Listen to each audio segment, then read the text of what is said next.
ಈ ಒಂದು ನಮ್ಮ ಪ್ರೋಗ್ರಾಮ್ ಸೋಷಿಯಲ್ ಡಾಕ್ಟರ್ ಅವೇರ್ನೆಸ್ಗೋಸ್ಕರ ಅಂತ ಮಾಡ್ತಾಯಿದ್ದೀವಿ.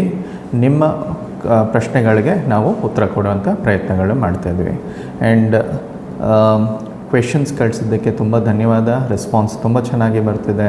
ನಿಮ್ಮೆಲ್ಲರಿಗೂ ನನ್ನ ಕಡೆಯಿಂದ ಒಂದು ಧನ್ಯವಾದ. Autism in kids is curable, please advise me ಅಂತ ಕೇಳಿದ್ದಾರೆ.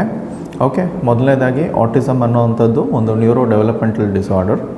ಇದಕ್ಕೆ ಕ್ಯೂರ್ ಅನ್ನೋವಂಥದ್ದು ಇಲ್ಲ. ಬಟ್ ಏನು ಇದರಲ್ಲಿ ಸಿಮ್ಟಮ್ಸ್ ಇರುತ್ತೆ, ಕಂಡೀಷನ್ಸ್ ಇರುತ್ತೆ, ಓಕೆ, ಅದನ್ನು ತಕ್ಕ ಮಟ್ಟಿಗೆ ಸ್ವಲ್ಪ ಮಟ್ಟಿಗೆ ಅದನ್ನು ಕಂಟ್ರೋಲ್ ಮಾಡಲಿಕ್ಕೆ ಆಗುತ್ತೆ. ಸೊ ಮೇನಾಗಿ ನಾವು ಇದರಲ್ಲಿ ನೋಡುವಂಥದ್ದು ಒಂದು ಎಮೋಷ್ನಲ್ ಬಾಂಡಿಂಗ್ ಅನ್ನುವಂಥದ್ದು ಇರೋದಿಲ್ಲ. ಸೊ ಮತ್ತು ಏನಾಗುತ್ತೆ ಅಂತ ಹೇಳಿದ್ರೆ ಆದಷ್ಟು ಒಂದು ಮೆಟೀರಿಯಲ್ ಇದ್ರ ಮೇಲೆ ಮಾತ್ರ ಹೆಚ್ಚು ನಾನ್ ಆ್ಯನಿಮೇಟ್ ಆಬ್ಜೆಕ್ಟ್ಸ್ ಅಂತ ಏನು ಕರಿತೀವಿ ಅದ್ರ ಮೇಲೆ ಮಾತ್ರ ಹೆಚ್ಚಾಗಿ ಅವ್ರಿಗೆ ಫೋಕಸ್ ಇರುತ್ತೆ. ಓಕೆ, ಕೆಲವರಲ್ಲಿ ಹೈಪರ್ ಆ್ಯಕ್ಟಿವಿಟಿ ಇರ್ಬೋದು, ಕಾನ್ಸಂಟ್ರೇಷನ್ ಡಿಫಿಕಲ್ಟಿ ಇರ್ಬೋದು. ಸೊ ಓಕೆ, ಮತ್ತು ಕಮ್ಯುನಿಕೇಷನ್ ಅನ್ನುವಂಥದ್ದು ಇರಲ್ಲ. ಮಾತು ಆಡಲಿಕ್ಕೆ ಬರ್ತದೆ, ಬಟ್ ಆ ಮಾತನ್ನು ಅವರು ಕಮ್ಯುನಿಕೇಷನಲ್ಲಿ ಉಪಯೋಗ ಮಾಡೋದಿಲ್ಲ. ಇದು ಕೆಲವೊಂದು ಫೀಚರ್ಸ್ ಆಟಿಸಮ್ದು.